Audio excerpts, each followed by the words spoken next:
Je vous invite à faire un merveilleux voyage au centre de la vie, à travers l'étude de la loi des 5 éléments. La terre, le métal, l'eau, le bois, le feu. Toute la médecine chinoise repose sur cette loi fondamentale depuis plusieurs millénaires. Depuis le retour à l'étude de l'acupuncture, les spécialistes de cette médecine ancestrale essaient de comprendre et d'appliquer les principes de cette loi. Mais convenez-en avec moi qu'il n'est pas simple d'interpréter des textes écrits depuis plus de 4000 ans.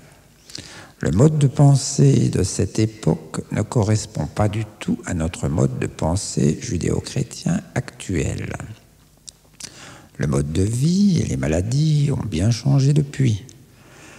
Alors, essayer de comprendre le sens de ces écrits par la simple traduction devient périlleux.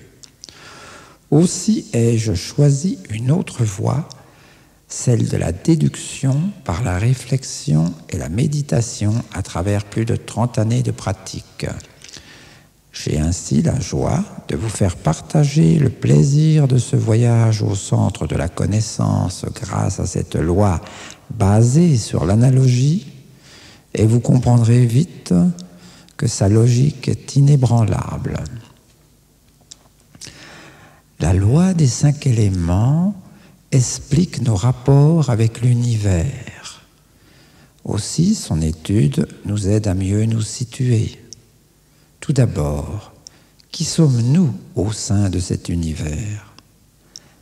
Les textes anciens disent que l'homme est un microcosme dans le macrocosme. Je répondrai à cela qu'il n'y a aucun doute.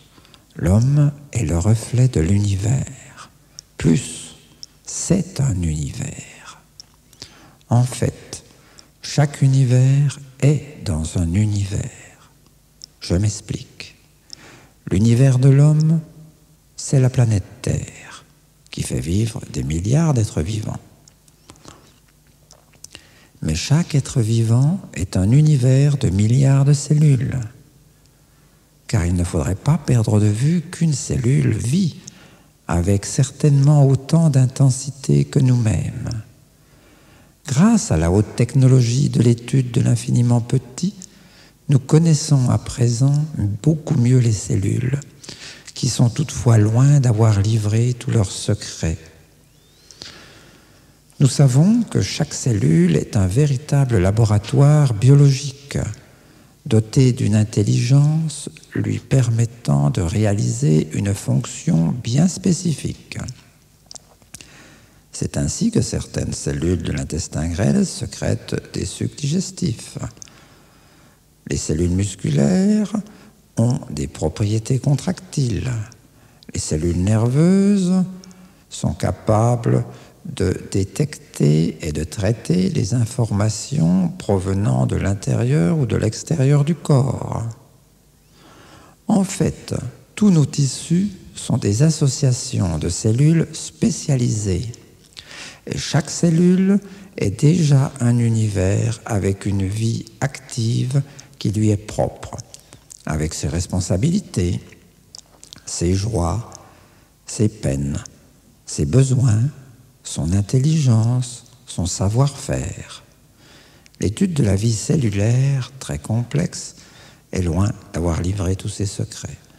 Mais nous savons que cet univers biologique a besoin d'énergie pour vivre, et de par ses activités, elle produit de l'énergie. Nos cellules dépendent de nous, et nous dépendons d'elles. Il en est ainsi pour la Terre, univers de milliards d'êtres vivants qui nous permet de vivre, mais qui dépend de nous. Nous pouvons considérer la Terre comme un être vivant au sein du système solaire qui l'influence. Nous connaissons le rôle important du Soleil. La vie n'est pas possible sans lui. Nous n'ignorons pas non plus certaines influences de la Lune sur les marées, les changements de temps, la croissance des végétaux, la pousse des cheveux et de nombreuses manifestations physiopathologiques. Bien d'autres astres ont des influences sur la Terre. En conclusion, l'homme est un univers au sein d'autres univers. Il dépend des énergies de la Terre qui dépendent des énergies solaires et d'autres planètes. Et nos cellules dépendent de nous. Elles seront influencées par notre alimentation, notre mode de vie, nos pensées, nos joies, nos peines, notre environnement, le climat, pour ne citer que. Grâce à l'étude de la loi des 5 éléments, nous allons mieux comprendre l'influence des différentes énergies en provenance des climats, des saisons, des lieux, des couleurs, des saveurs, de tout ce qui nous environne. Nous comprendrons mieux aussi la raison du caractère de tel individu en rapport avec le bon ou le mauvais fonctionnement de ses différents organes. C'est une étude des plus passionnantes qui nous aide à mieux comprendre nos besoins, nos goûts ou nos répulsions. Ne dit-on pas que tous les goûts sont dans la nature ?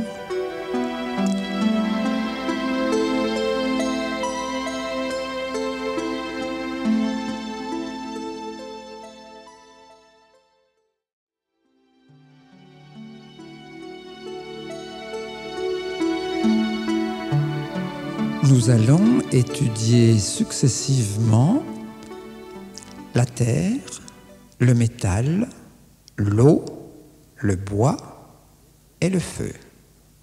Il s'agit de 5 éléments tangibles, c'est-à-dire palpables, ce qui exclut l'air. À chacun de ces 5 éléments correspond une saison, un couple méridien, une situation géographique, un climat, un tissu anatomique, une couleur, une saveur, une énergie psychique, une fonction. Nous allons commencer par l'élément terre. Il s'agit de l'élément fondamental de base. Cet élément occupe une place privilégiée, c'est-à-dire le centre, ce qui facilite les déplacements, la centralisation, la concentration. Souvent présente, on dit qu'elle est intersaisonnière et qu'elle se situe essentiellement à la fin de l'été, entre le 15 août et le 3 septembre. Se plaçant ainsi entre le feu, c'est-à-dire le soleil, qui est au-dessus, et le métal, qui est dans la terre.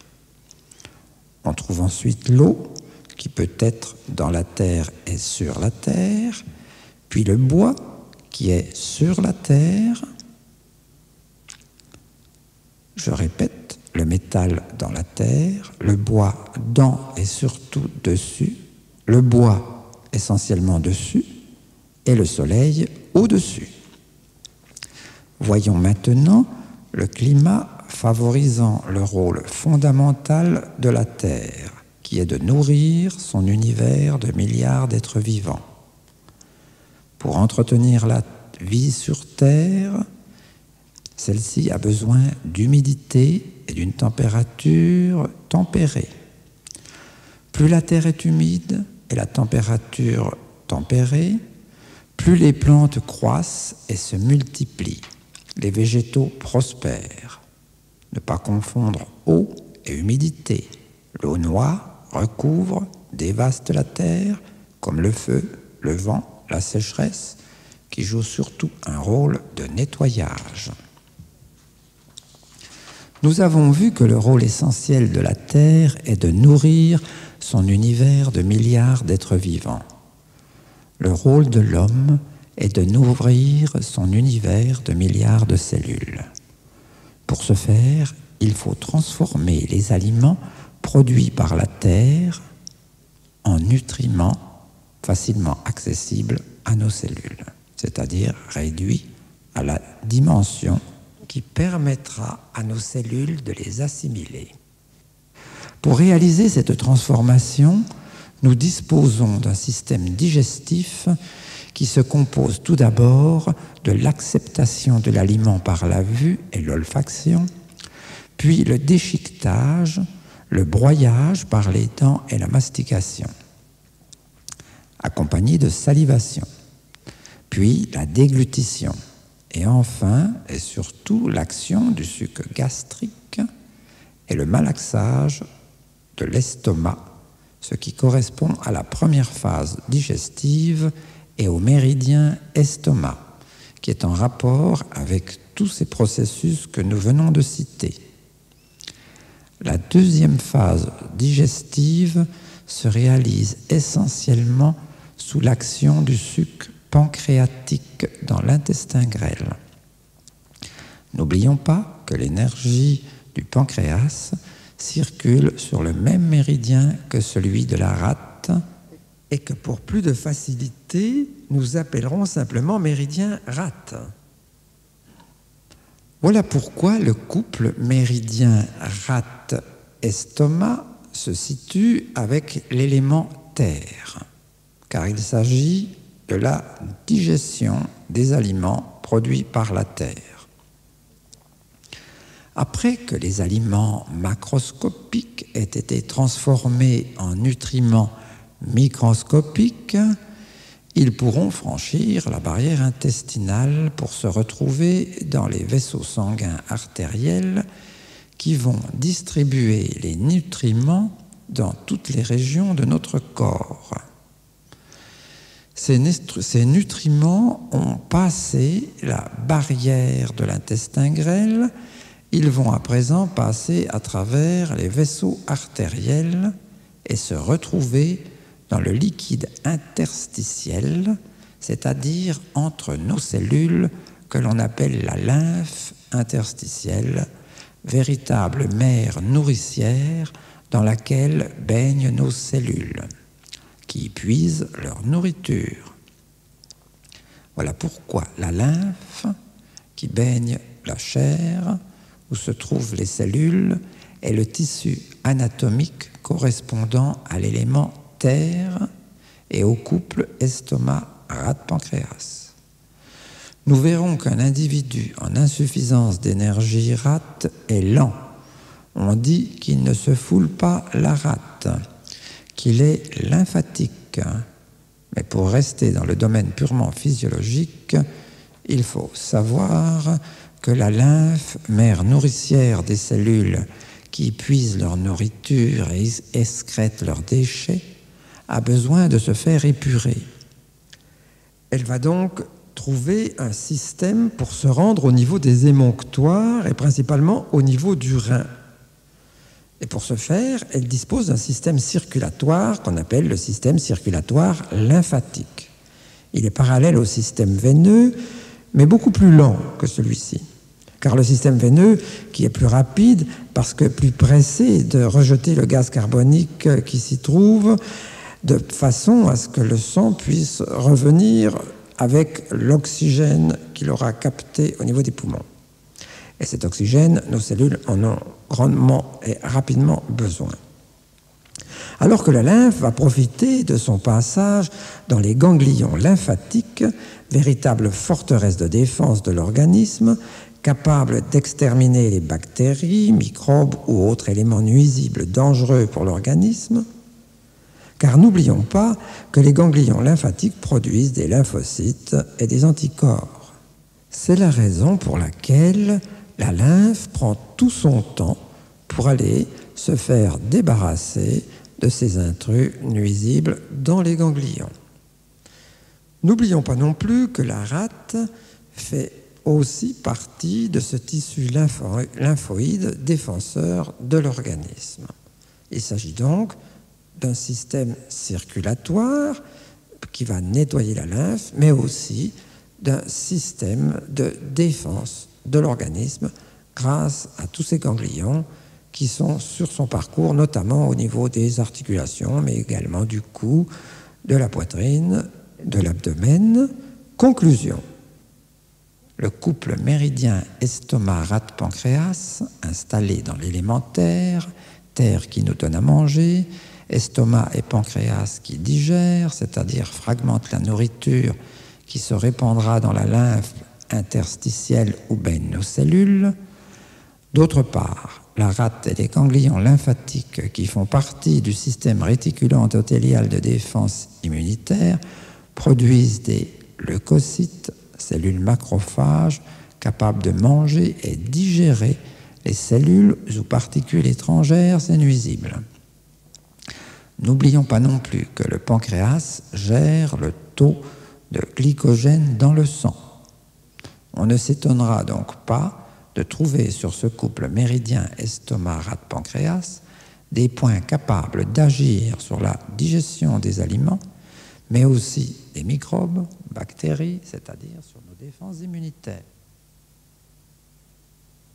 Pour réguler les fonctions glycémiques en agissant sur le pancréas, on trouvera aussi des points pour favoriser la circulation véno-lymphatique. Et puisque la rate s'intéresse particulièrement au sang qu'elle produit et nettoie, nous y trouverons des points en relation avec les menstruations, la tension artérielle, c'est-à-dire des points en rapport avec le sang. On peut donc dire que le méridien rate-pancréas est un rapport, premièrement, avec un rôle digestif, le suc pancréatique, un rôle nourricier, la lymphe, mère qui nourrit nos cellules, un rôle sur la circulation de retour véno-lymphatique, un rôle sur les défenses immunitaires par les ganglions lymphatiques et la rate, une régulation du taux de glucose sanguin pour éviter l'hypo ou l'hyperglycémie.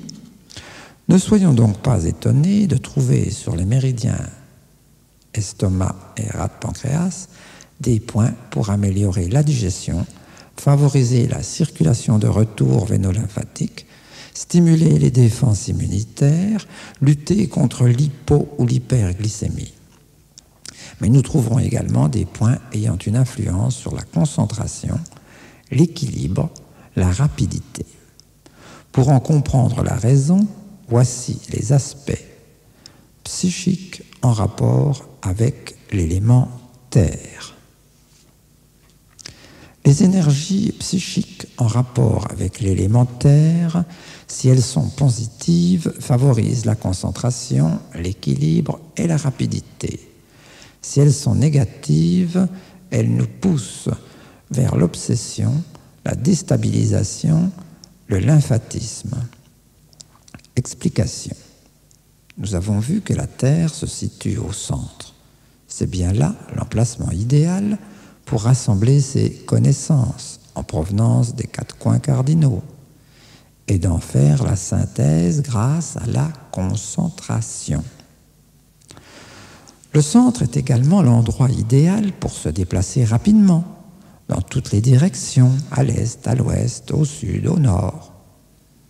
Quant à l'équilibre, il ne peut être parfaitement assuré qu'à la condition d'une parfaite répartition des forces, dont la résultante se retrouve au centre. N'oublions pas que le Créateur a placé le 41e point de l'estomac, c'est-à-dire le point qui tonifie le méridien, qui favorise donc l'équilibre, au centre du coup de pied. C'est là que passe la verticale abaissée des forces équilibrantes du membre inférieur au centre du polygone de sustentation que forme chaque pied. Dans le cas d'un excès négatif, c'est-à-dire pathologique, d'énergie yang dans ces méridiens, la concentration exagérée et mal maîtrisée devient de l'obsession, de l'omnubilation, des soucis qui brûleront l'estomac et ou favoriseront l'hypo ou l'hyperglycémie. L'individu en excès terre est trop rapide, il parle trop vite, il agit quelquefois intempestivement par trop de hâte, il contrôle mal son impatience, il ne tient pas en place, il déménage souvent, au sens réel, mais quelquefois au sens figuré. Et alors il dit n'importe quoi et monte facilement sur une table pour dire des insanités.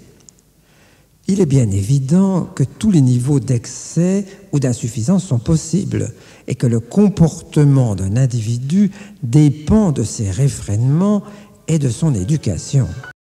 C'est ainsi que Napoléon Bonaparte, qui était en excès au niveau de cet élémentaire, avait des possibilités de concentration exceptionnelles, capables de répondre à plusieurs personnes à la fois.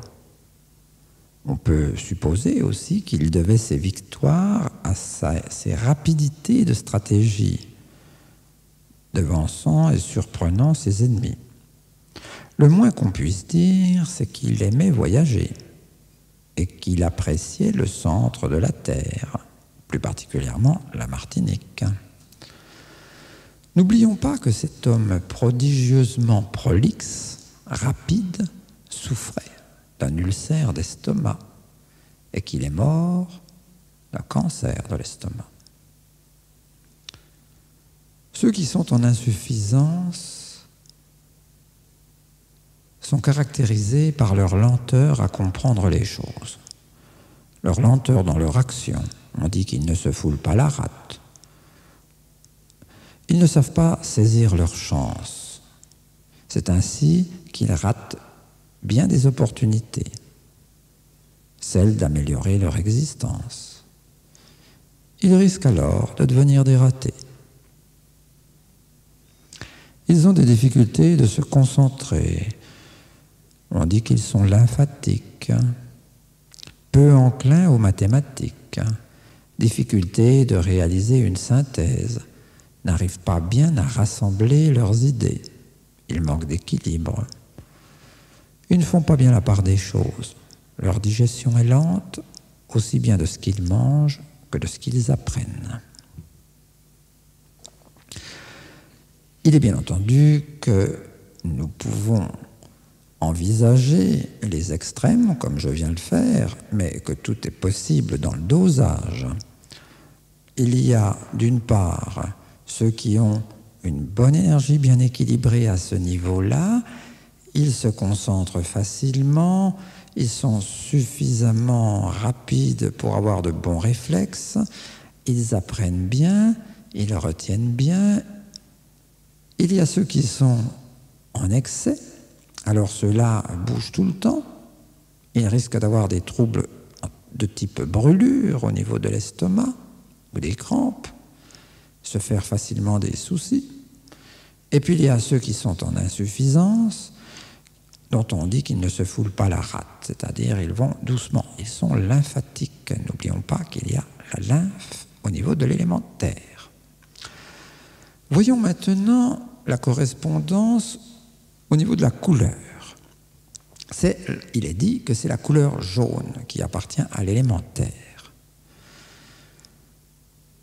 Essayons de trouver quelques explications analogiques. Voyons tout d'abord les changements d'intensité des rayonnements lumineux solaires qui atteignent leur maximum de rougissement en été, puis déclinent et jaunissent en fin d'été, période de l'élémentaire. Voyons maintenant la nature. Les prés verdoyants au printemps jaunissent en fin d'été. Cherchons à présent une explication physiologique analogique, par exemple au sujet de la jaunisse. Quel peut être le rapport de l'élémentaire dans cette collaboration intempestive de la peau et du blanc de l'œil? Pour comprendre ce phénomène pathologique, il faut savoir que la rate produit un pigment biliaire, la bilirubine. C'est elle, la bilirubine, qui donne la couleur jaune à la bile fraîche. Dans le cas d'un surplus de bilirubine ou d'une lésion hépatique ou d'une obstruction des voies biliaires, le taux de bilirubine augmente dans le sang. C'est la jaunisse. Il faut savoir également que la couleur jaune ambrée des urines provient en grande partie de l'excrétion de la bilirubine.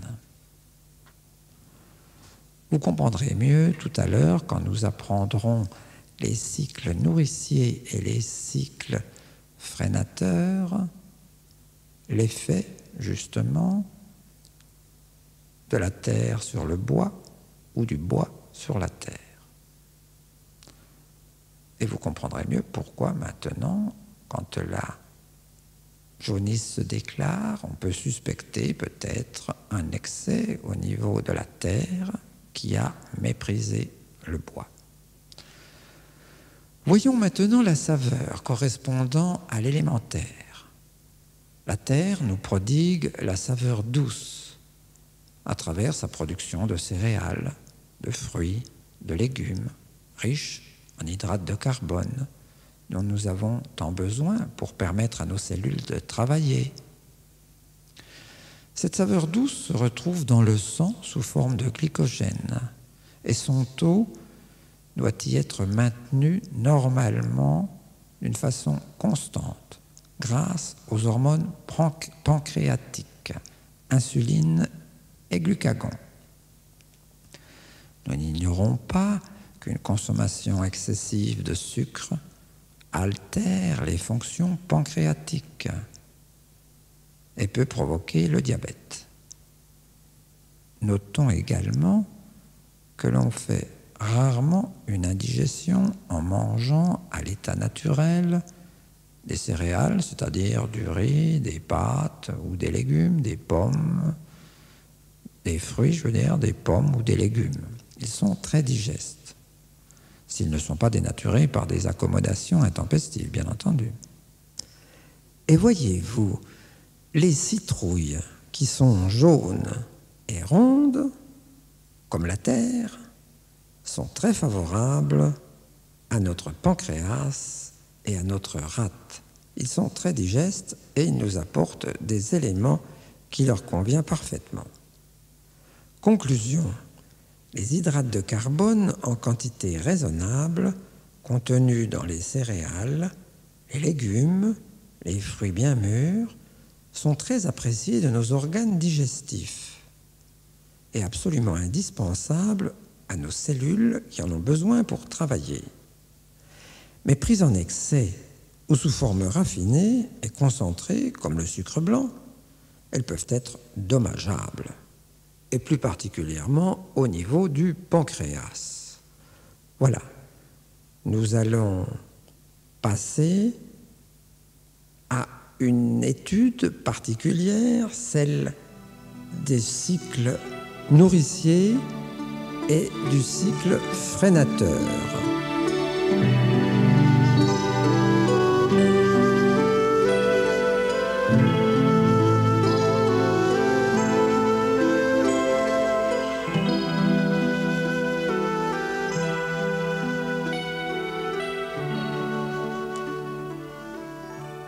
Avant d'entreprendre l'étude de l'élément métal, voyons deux lois fondamentales au sein de la loi des 5 éléments, plus exactement deux cycles. Un cycle de tempérance, mais préalablement un cycle nourricier. Il y a donc un cycle activateur, le cycle nourricier, et un cycle freinateur, le cycle de tempérance.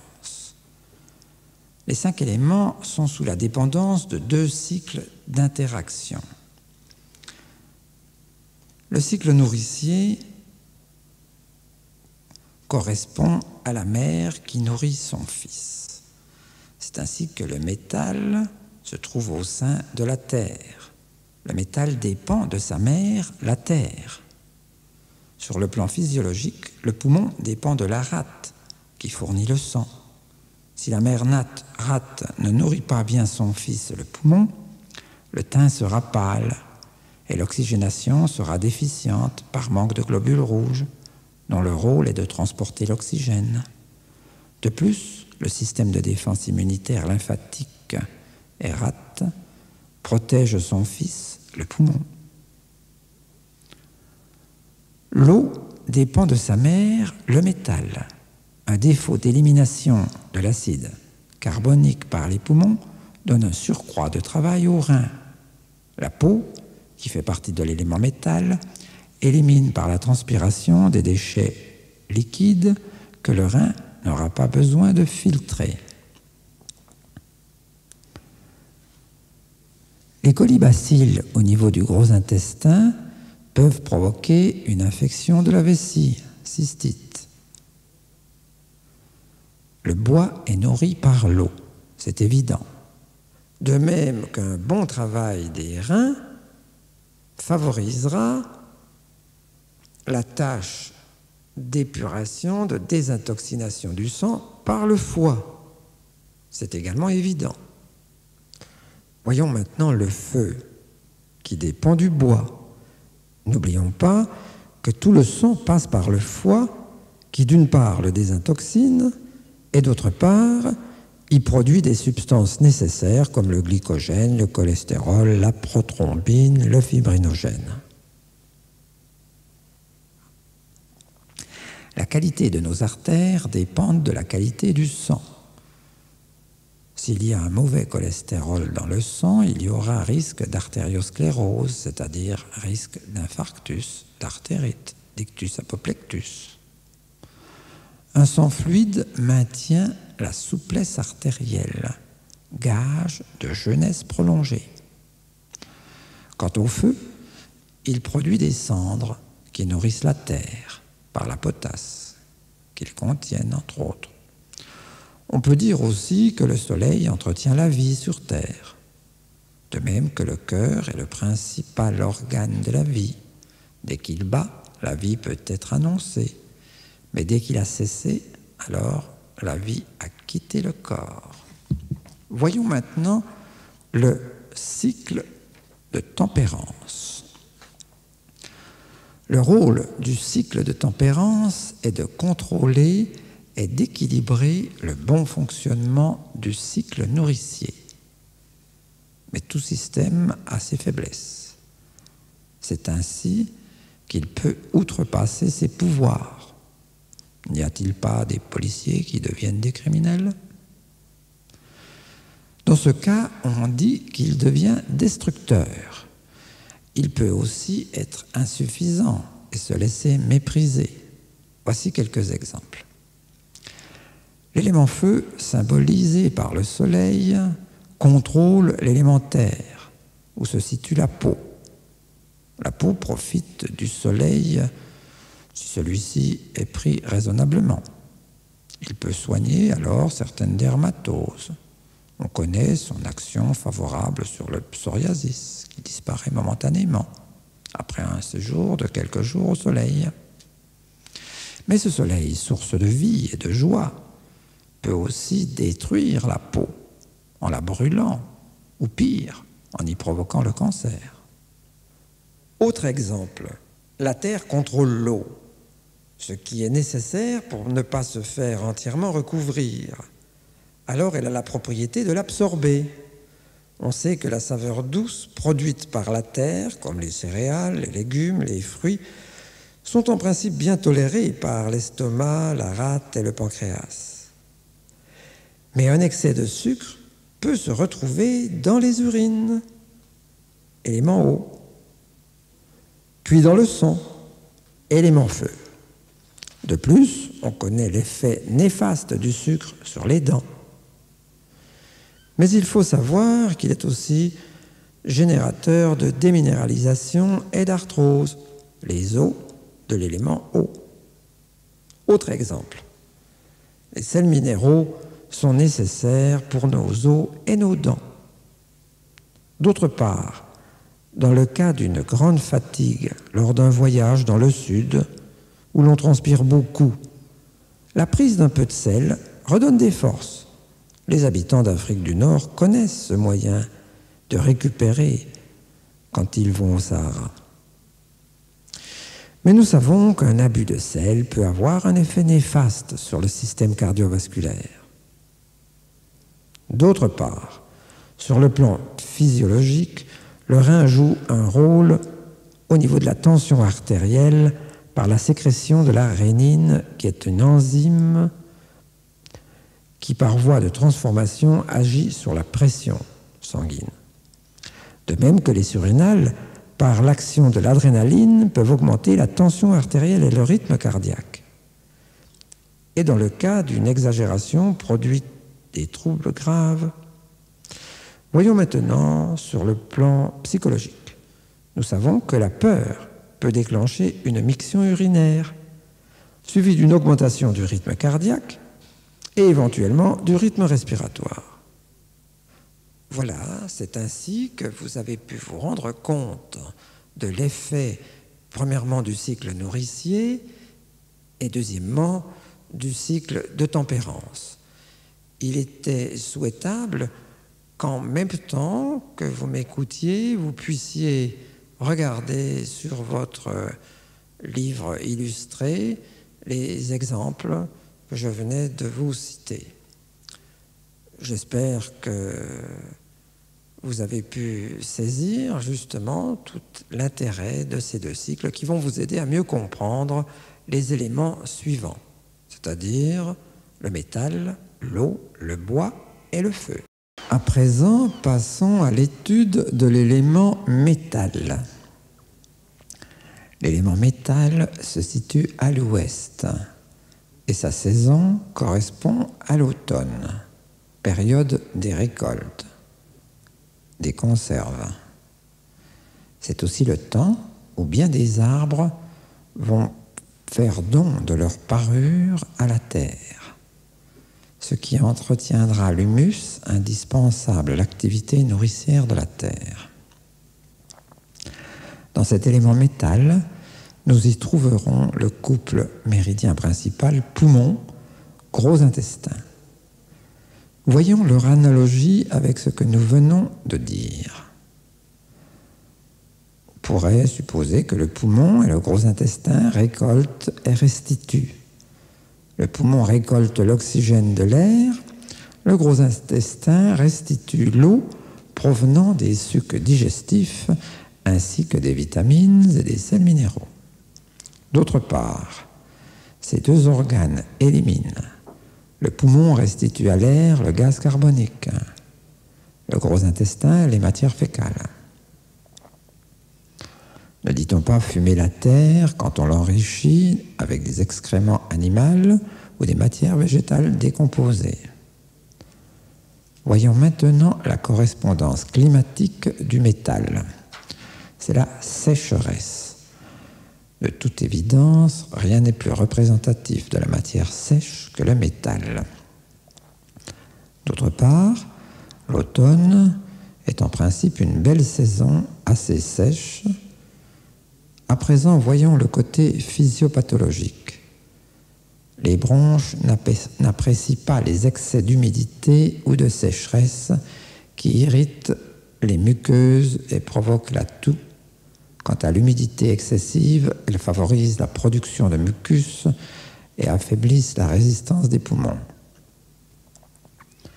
Au niveau du gros intestin, celui-ci doit maintenir un taux de résorption de l'eau favorable à la structure sèche ou molle de nos selles.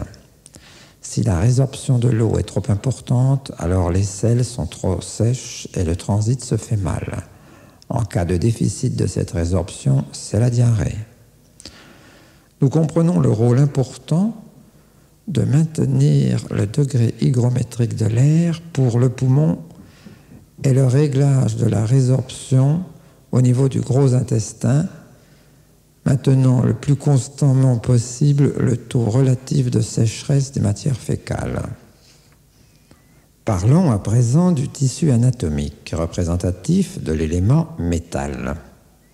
C'est évidemment la peau qui, comme le poumon, respire. On serait même tenté de dire que la peau est un poumon périphérique.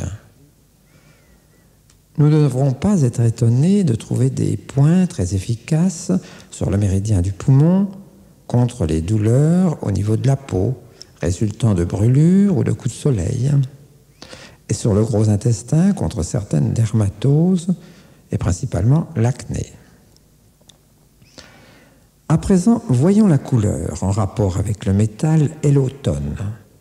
C'est la couleur blanche ou métallique. En effet, les rayons solaires ont perdu de leur acuité. Ils pâlissent en automne. De même que les individus affectés au niveau du poumon sont pâles. Ce qui est la même chose chez une personne atteinte soudainement d'une diarrhée importante. Elle devient pâle.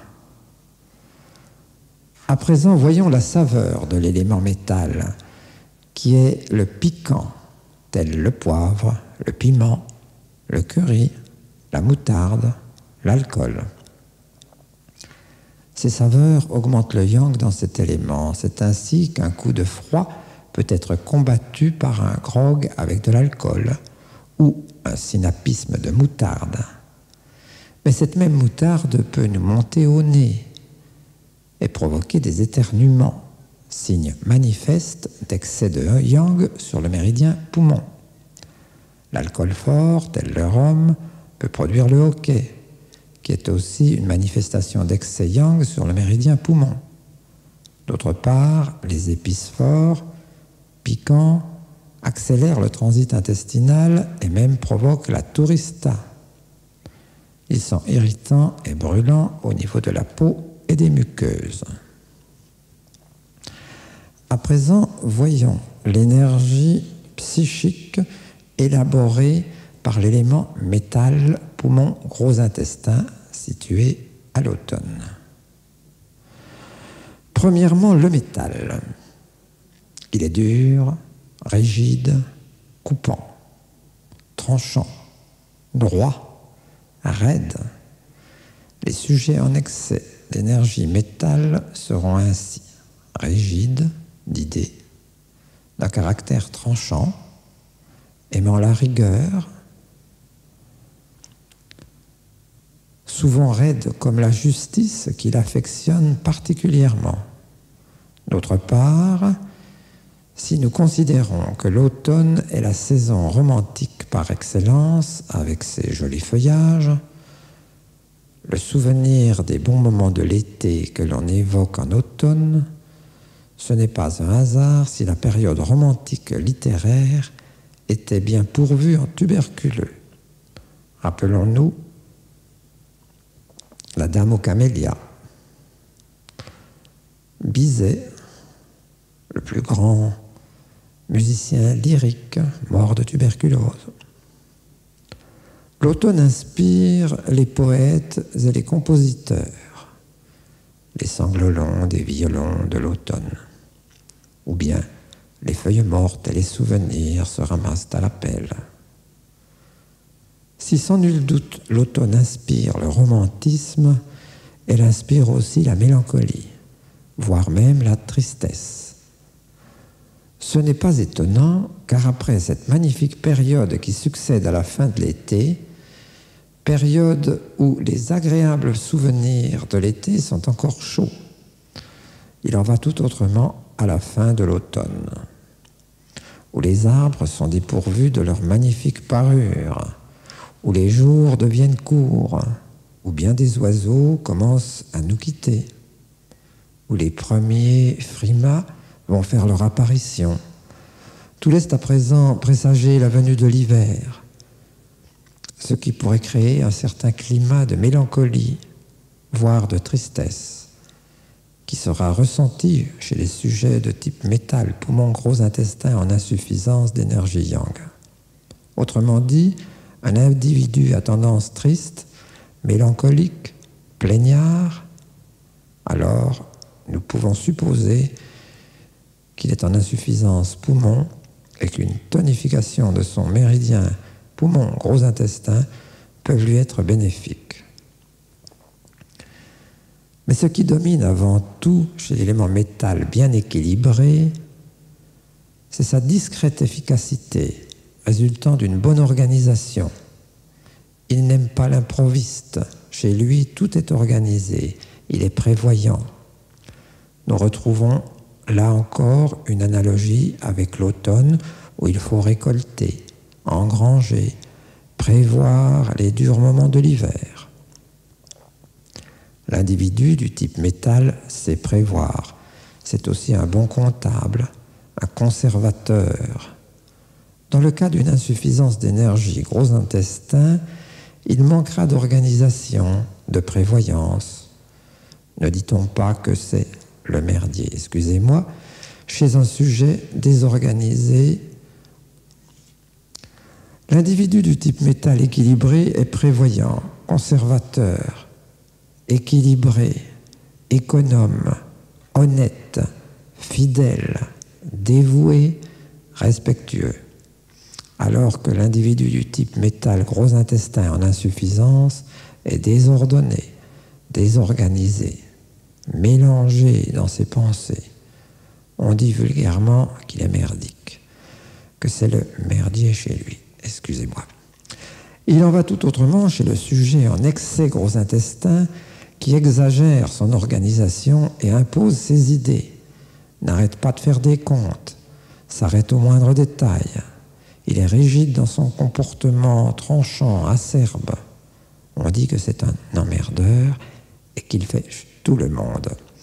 Alors que celui qui est bien équilibré dans cet élément métal est discrètement efficace, méticuleux, méthodique, régulier, prudent.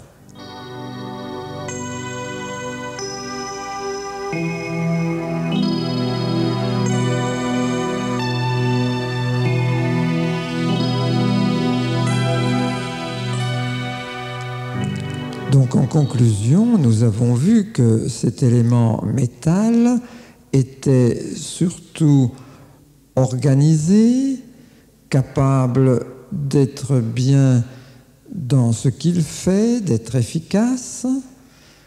Nous avons vu qu'il en était tout autrement chez celui qui est en excès, qui impose ses idées. N'oublions pas que le trop célèbre Adolf Hitler était pulmonaire et qu'il a voulu imposer envers et contre tout, avec beaucoup d'utilisation de métal, ses idées. On sait ce que ça a donné, malheureusement. Alors c'est cela. L'excès en métal crée un individu qui, envers et contre tout, tient absolument à imposer ses idées. Celui qui est en insuffisance, au contraire, manque d'organisation, est toujours en train de se plaindre, alors que celui qui bénéficie d'une bonne harmonie énergétique au niveau métal va être discrètement efficace. Voilà sur le plan psychique. Sur le plan physiopathologique, ce sont bien entendu tous les troubles en rapport avec le poumon, mais ça peut être aussi la gorge, le nez, c'est-à-dire les sinusites, les maux de gorge. C'est également, bien sûr, au niveau des bronches, l'asthme, l'emphysème, la toux, la bronchite chronique. Mais c'est peut-être simplement celui qui fait des rhumes à répétition. Au niveau du gros intestin, il sera question évidemment de constipation ou de diarrhée, mais c'est aussi celui qui a le gros intestin relâché, celui qui a du ventre avec des muscles insuffisants. Alors, il est sujet à peut-être de la constipation ou de la diarrhée, ou surtout des ballonnements, des gaz qui entretiennent justement la dilatation du gros intestin. Le sujet qui souffre de douleurs le long du trajet du poumon et surtout du gros intestin, comme par exemple la bursite ou la périarthrite scapulo-humérale, est souvent un sujet qui est affecté par des responsabilités. Il pense qu'il est obligé, au niveau de ses épaules, de supporter les responsabilités, le toit. Pour lui, tout est lourd à porter, alors il va se plaindre de douleurs à l'épaule.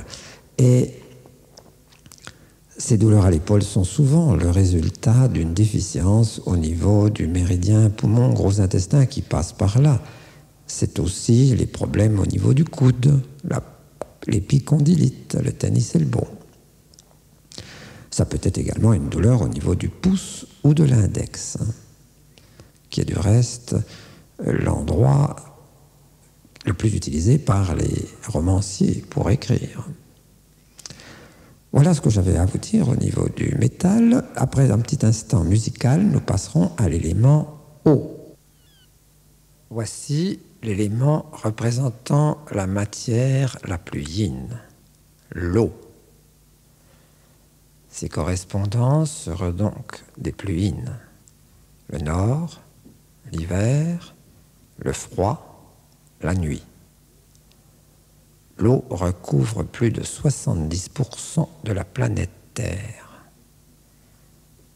Et à part sa surface réchauffée par le soleil, l'eau est généralement froide.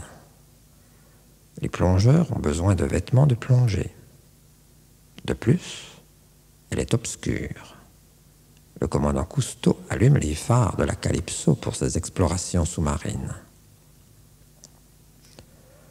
Le couple méridien correspondant à l'élément eau sera bien évidemment le couple Rhin-Vessie. Cela coule de source, si je puis m'exprimer ainsi. On connaît l'action du froid sur la diurèse. Le froid donne envie de faire pipi.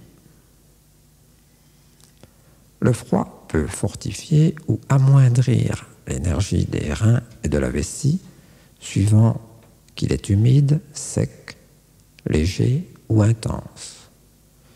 Il en sera de même pour la couleur noire, grise, violette, qui stimule l'énergie rein-vessie, où se situe l'énergie ancestrale qui nous quitte à la mort.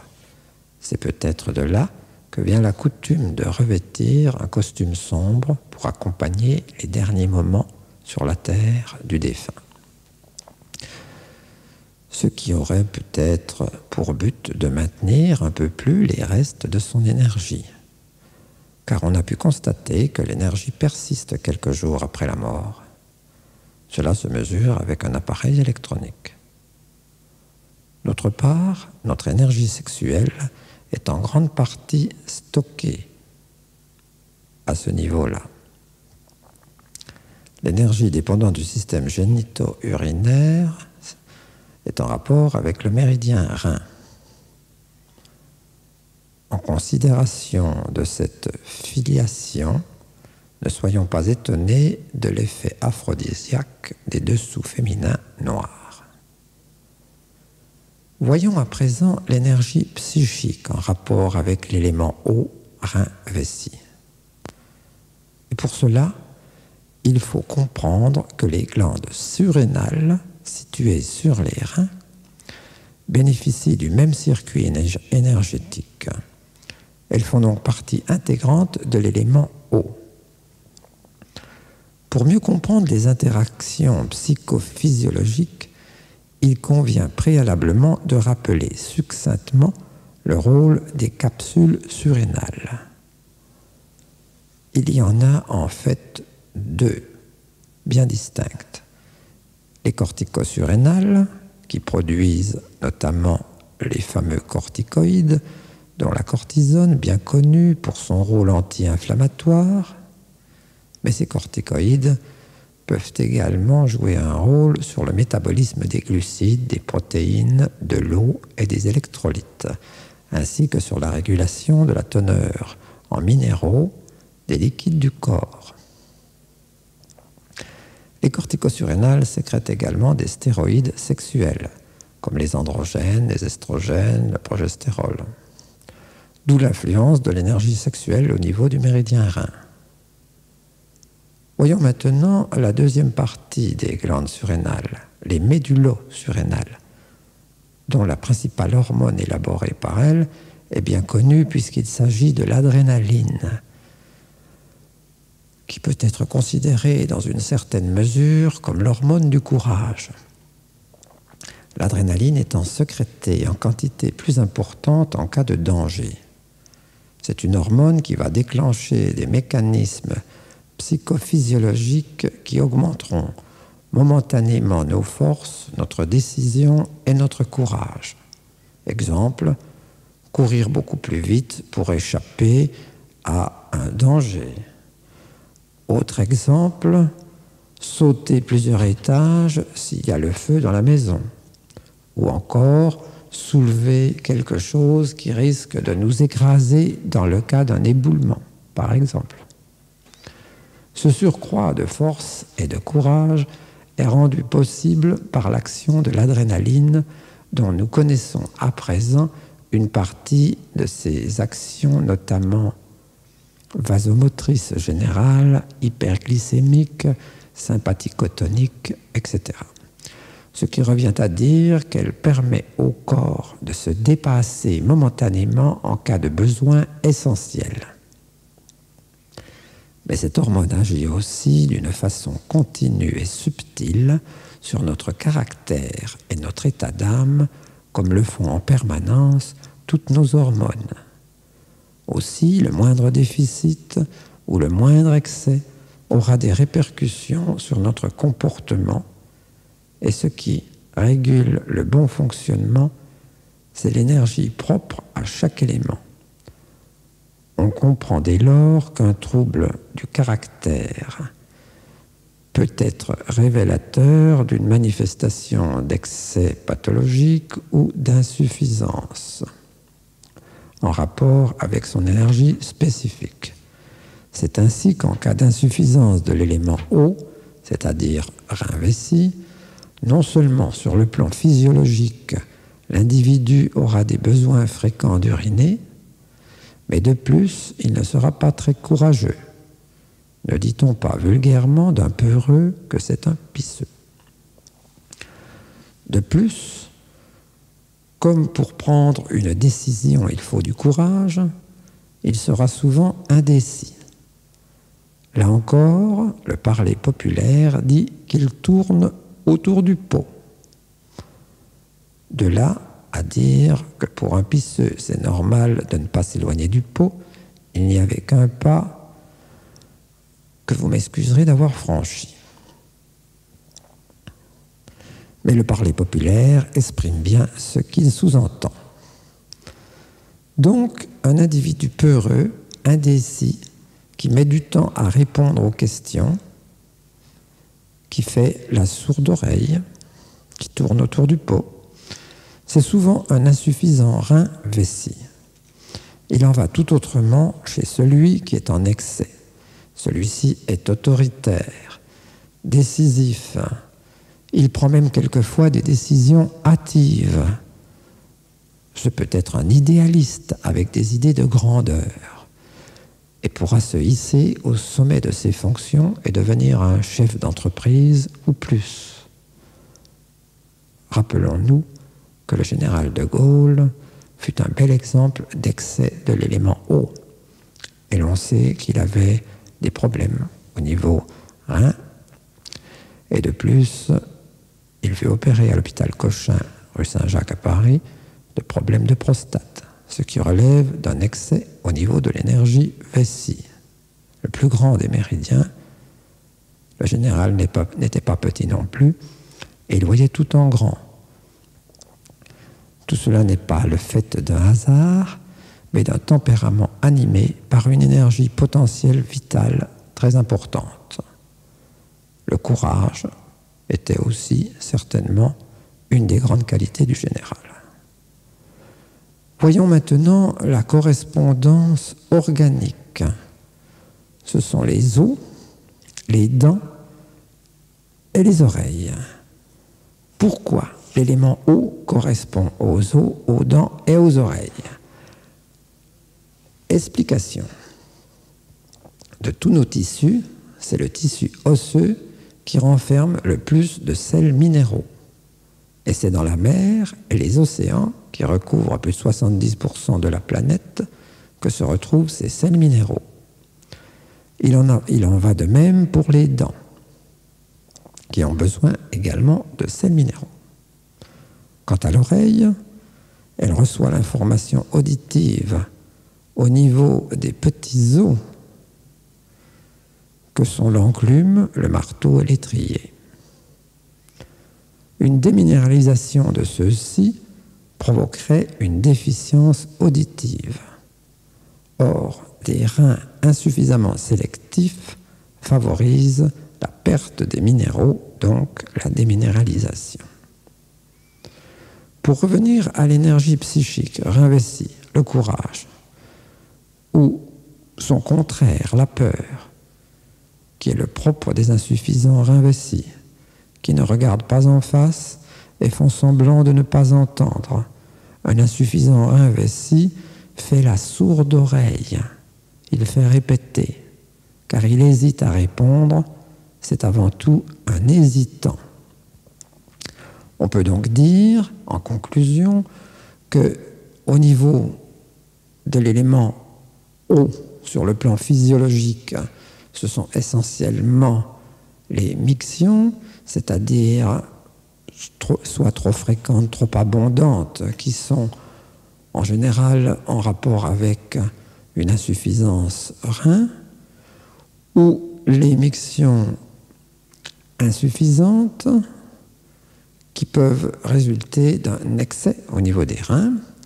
N'oublions pas toutefois qu'un rein insuffisant ou une vessie insuffisante énergétique peut, à un moment donné, être atteinte d'une infection, et dans ce cas-là, elle se trouve dans une crise d'excès, ce qui peut aussi lui valoir les besoins fréquents d'uriner. C'est le cas de la cystite, par exemple. En bref, on peut dire qu'un individu qui, tournant en rond, ne répond pas rapidement à nos questions, fait donc preuve d'indécision, quelquefois de timidité, qui n'ose pas regarder les gens en face, est un individu du type insuffisant rein-vessie. Alors que celui qui est franc, décisif, courageux, est plutôt du genre rein en excès. Surtout s'il fait preuve de décision hâtive et de courage excessif. Celui qui prend des risques. Alors que celui qui est bien équilibré à ce niveau-là aura le courage qui convient, il saura prendre les décisions en fonction des besoins, ni plus ni moins, c'est-à-dire toujours dans l'équilibre. Au niveau des pathologies, il y a bien entendu toutes les infections au niveau génito-urinaire, et nous verrons que quand on dit que la mère nourrit son fils, les cystites sont souvent occasionnées par des colibacilles qui vivent à l'état de symbiose au niveau du gros intestin, sa mère. Le gros intestin étant, dans la loi des 5 éléments, la mère, puisqu'elle est au niveau du métal, l'automne, alors que la vessie est en hiver au niveau de l'eau. Et ça veut dire que si jamais il y a une cystite qui résiste aux soins que l'on a fait sur le méridien de la vessie, il va falloir agir sur le gros intestin. Nous connaissons aussi l'effet du poumon qui élimine le gaz carbonique, on devrait dire l'acide carbonique, car il y a de l'eau avec le gaz carbonique, et c'est toujours autant que le rein n'a pas à éliminer. Plus le poumon et la peau, qui fait partie du métal, c'est-à-dire la mer, de l'eau, plus cet élément travaille, plus il élimine, moins le rein aura de travail, plus, autrement dit, son travail sera facile. On dit que la mère a bien nourri son fils. C'est ainsi que se termine l'élément eau. Nous allons passer à l'étude de l'élément suivant, c'est-à-dire l'élément bois.